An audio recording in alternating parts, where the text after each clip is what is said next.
Okay, everybody.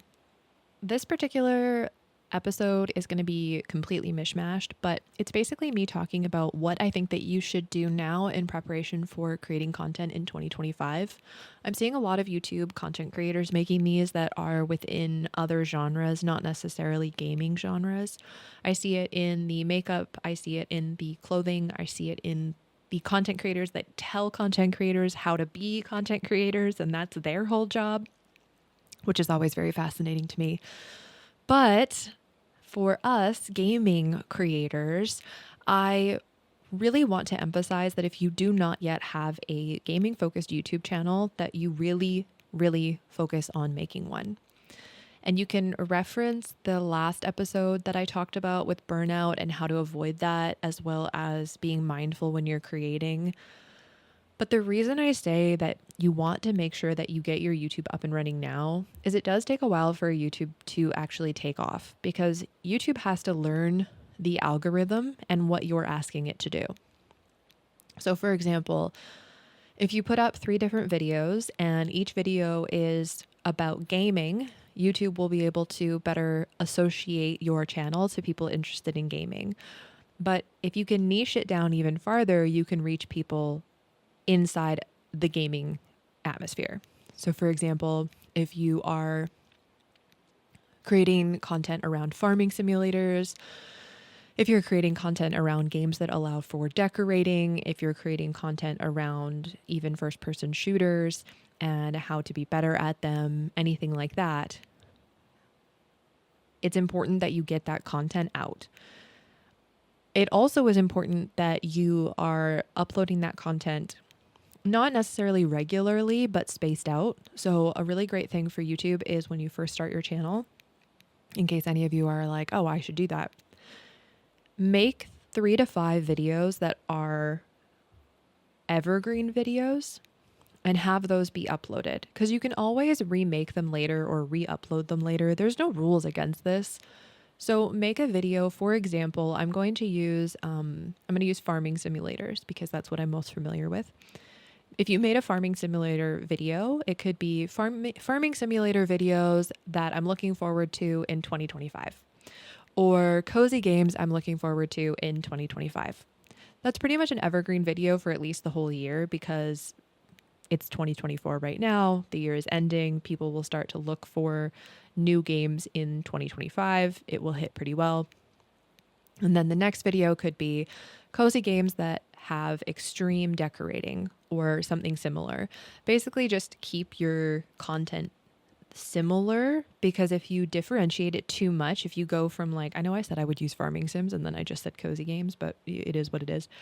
If you go too far out of the niche that you're trying to be in, YouTube won't know who to show your videos to, and it'll take a lot longer for you to actually gain an incoming like an influx of people that are going to watch your content. So start up the YouTube channel, have a strict idea of what you want your channel to look like and the content that you want to put on it. I'm not saying that you can't sort of differentiate among games. That's definitely not what I'm saying. But I am saying that if you are a cozy gamer creator and then you all of a sudden upload a video about Fortnite, it's not going to do as well. It just won't because YouTube doesn't know what to do. It's going to put that out to your usual algorithm and people probably won't click on it. And then YouTube will be confused and now it won't know who to tell to watch your videos. I actually saw this happen with me when I tried to do my podcast on my main channel. YouTube started pushing it out to my audience, but my usual audience did not engage with it as much as my other content, which meant that YouTube got really confused. And when I made a video that was identical to prior content, it did a lot worse because now YouTube is trying to push out my videos to people who watch podcasts and people that cozy game, but it doesn't know where to put them. And the people that listen to podcasts about content creation aren't the same people that it gets way too confused. As great as technology is, it's only so smart. I want to do a proper full video with my face and with visuals to help guide you through how to make YouTube videos hit really, really well. Because I don't have that many subscribers on my main YouTube channel. I think I'm sitting at around like 6.6 thousand right now. However, I can manage to get my videos to hit, well, before I messed up my algorithm, my videos would usually gain around 500 all the way up to 6,000 views, depending on the content it included. Game reviews tend to hit less and game tutorials tend to hit better. So it just depended on which the video content was, but it always did well. Even a vlog that, not a vlog, a VOD that I uploaded from a game still managed to get almost 300 views. Even if the watch time wasn't very long on the video, it still meant that people clicked through to it. So anyway, even though I'm not super popular, I feel like my content is pretty decent, especially for those in the, in quotation marks, smaller content creator environment. So I have a lot of information on how I've managed to grow my YouTube channel and how I did it so quickly, because honestly, I've only been making content on my YouTube channel for now about a year. And my top 5 videos are anywhere from a year to 5 months old, and they're all sitting above 28,000 views. So I feel like I kind of know what I'm doing. And even if I don't, that doesn't mean that the things I've learned aren't going to help you. And doing this podcast is actually the worst way to get content out there. But this was strictly for my friends and my community, like people that I knew wanted to know what I had to say and needed it to be referenceable. Like it was not really ever made to succeed in quotation marks. So when you listen to these, know that the podcasts are always just me doing a passion project. I'm never looking to try to make them hit any type of algorithm. So you're not going to really see that on this channel probably. Anyway, back to YouTube. Making a YouTube channel. Get your YouTube channel up. Either put it under your Twitch username, have it be identical, or come up with a different kind of channel name that you want the theme to be around. Because they don't have to be the same. I think people kind of get stuck on that. But I do recommend that if your primary platform for creation is Twitch, that your YouTube channel's name be the same, because you will get a lot more traffic coming to your Twitch channel from YouTube than you will from your Twitch channel going to YouTube. That is just the end all be all truth. You will never see the opposite. You will never have people majority going from Twitch to YouTube. It's always going to be the other way around. You will have your Twitch community, because it's pre-built, go and support your YouTube channel, which will be great to kick off your YouTube channel, by the way. So make sure that you have 2 to 3 videos on there that people can watch, and then 2 to 3 more videos that you plan to upload over the next couple weeks. I think 1 video a week is the best for me, but that doesn't mean that that's what you have to do. Some creators only upload 1 video per month, and they still do really well. I've said this before and I'll say it again. Consistency is key, but not quantity. So what I mean by that is you do not have to upload a video every week. You only have to upload a video every month if you want to, but it needs to be consistent, as in it needs to be, let's say the first video you upload is on a Friday, and that Friday is near the beginning of the month at 10 a.m. Every video you post after that needs to be on one of the first Fridays at 10 a.m. because that will help with your algorithm. People will know when you're going to be uploading. It will make your YouTube do better. And it's not going to be an immediate thing that you see. So don't go into this with the idea that, well, TQ told me that if I do this, I'll succeed immediately. It's not that you'll succeed immediately, but you're going to be setting yourself up for success in the long run. And honestly, if you follow all the things that I mention in the video that I plan to do, I could genuinely see your YouTube channel taking off within about 3 to 6 months. Like genuinely, because that's how I got my channel to take off. Because when I first started creating paleo content, trust me, a lot of people say that I've only succeeded because of paleo. And partly that's true because I had a game I could dedicate to, but I made sure that I always did a little bit of variety as well, so that nobody ever really 100% categorized me as a paleo creator. I'm a paleo creator with variety. And I wanted that to be a thing that I made sure I did. But I'm never going to be a variety creator that also plays Palia because I need that niche right now for me to grow. Eventually, I would love to be a cozy gamer, mindful gamer creator that happens to be a Palia partner, and that's where my favorite and most of my time goes. But right now, I know that growth comes from having a more secure niche, and I'm holding on to that. I completely forgot what I was talking about. This is what happens with these ramblings. So give me like 10 seconds to think about this. Oh, yeah, having videos up and ready and uploading them on the same day. That's all been covered. Make sure that your title description have a kind of theme to them. Take a look at other creators that you really like and sort of mishmash them together until you get something that feels like you. And remember that you can always change this. So you can always go back and change titles on videos and descriptions on videos. You can also go back and change the thumbnail, which I think is really important because you'll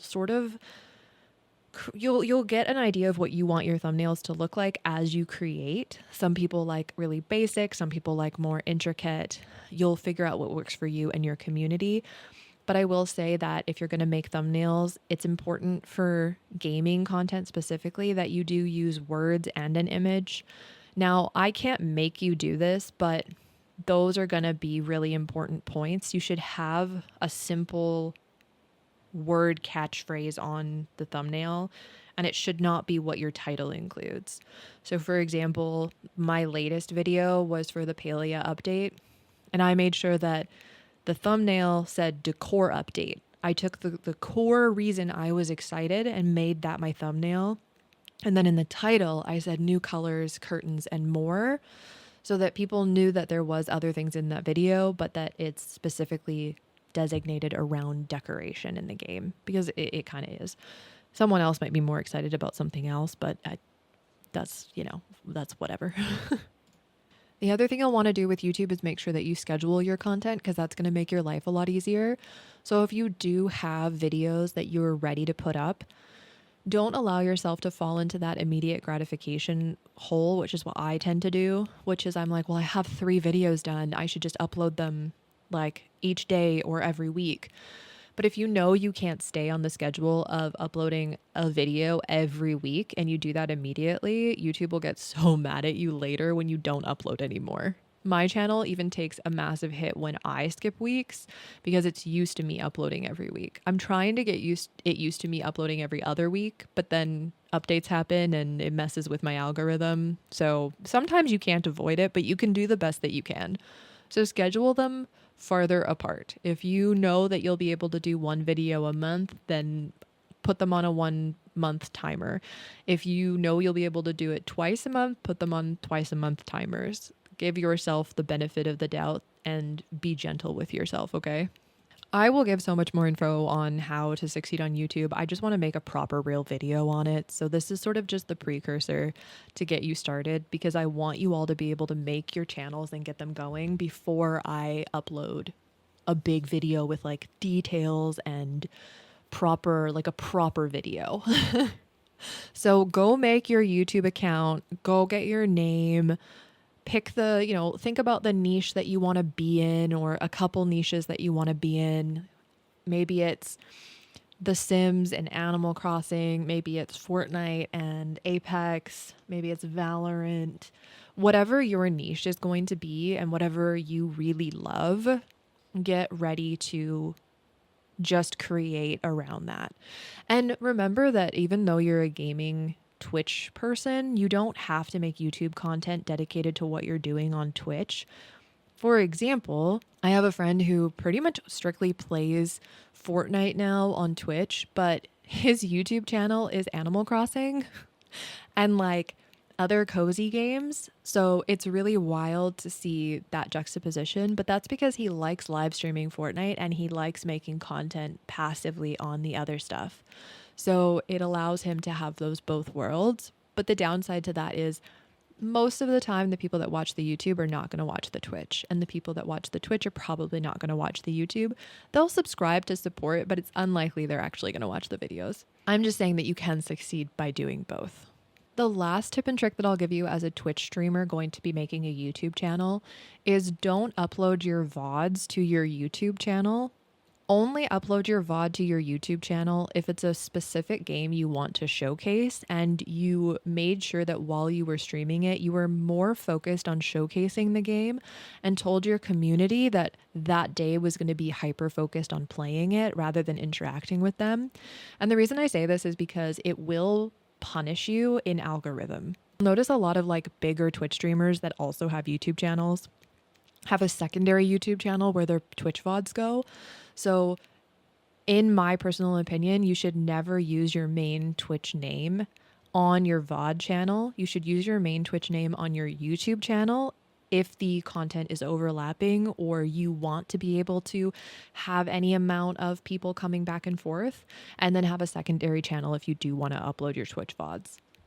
Again, if you want examples, please go to my main YouTube channel. It's just WitchyTQ, and you can see what I mean. I have a video up of Europa, which is a VOD, but I specifically dedicated that day to focusing on the gameplay so that when people want to watch it, it's not a lot of pausing. I edited out the breaks that I took to make sure that when they go to watch it, they're getting full gameplay. They're not getting me thanking subs all the time. They're not getting me taking breaks to have a snack.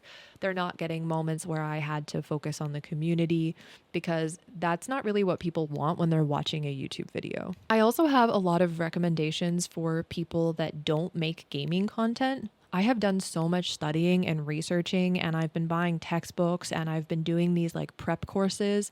So I have so much information to share, which is why I want to get that video out, because it goes across a broad spectrum of creators, but this is specifically for gamers, because I think in 2025, we're going to see an increase of people wanting to watch content more passively. And a lot of brands are getting a little bit tired of people making reviews that don't incorporate all the details. I've seen a lot of brands recently asking for YouTube formatting or live stream formatting, but they're not really into like the TikTok videos or the YouTube shorts or the Instagram reels anymore. And I think that's because you just don't get enough information in those videos. They're too short form to really give the brand what they want. So they're wanting more visibility to their content, but they still want evergreen content. So they're more focusing on YouTube playthroughs or YouTube reviews that give them all the details that you need, which is why I think this is going to be an influx and just keep going next year. So if you establish your YouTube channel now and get it going by the middle of next year when games come out, because a lot of games come out in the summer and back to school, by then you'll have an established YouTube channel and you can use that as a way to potentially get more partnerships with games and more income through partnerships. And even if you don't have that, you now have an established channel and you can keep growing with that, maybe eventually get ad revenue. I'll let you know ad revenue is not that much unless you get a lot of views, but it's still extra income, and extra income don't hurt, okay? And more importantly, you will grow your community on Twitch if your content overlaps. People will watch your YouTube and they will go watch your Twitch. And if they don't, it's probably because you're not directing them to. I don't direct people to watch my Twitch channel. The first time I ever did it was, I think like 10 or 11 months ago. And then I just did it in my recent video. So I want to see how that goes. But honestly, if you do not put a call to action out to the people watching, they won't do it. It's like if you don't tell people to subscribe and you don't tell people to give you a thumbs up, they're not going to do it. People need that reminder. I know it sounds annoying, but there are ways to make it feel natural, and I'll go over that when I do my like proper video. So just remember that, and in the end, making a YouTube channel is a good thing, whether it succeeds or not in your eye. In my opinion, if you made the channel and you got content out, that's succeeding. You did the thing. So I think that you should be proud of yourself regardless of what happens. So yeah, go make your YouTube channel, go get ready, and hopefully next month I should have a proper big video about how to grow your YouTube channel. And it should, if done, if you get lucky, I can't guarantee it, but I believe genuinely that I can help you grow your YouTube channel within 3 to 6 months off of the information that I have. So I'm really looking forward to sharing that with everyone. And I'm encouraging you to go make that channel. Okay. Thanks for listening, friends. As always, if you liked it, give it a thumbs up. Subscribe to this channel if you feel like it. Subscribe to my other channel if you feel like it. And thank you to all my friends that are listening. I hope this helps you. And to anyone who is new listening, I hope it gives you the encouragement and the drive to get her done. And if you're like, I don't want to, hey, that's okay too. You do what makes you happy. Okay, bye.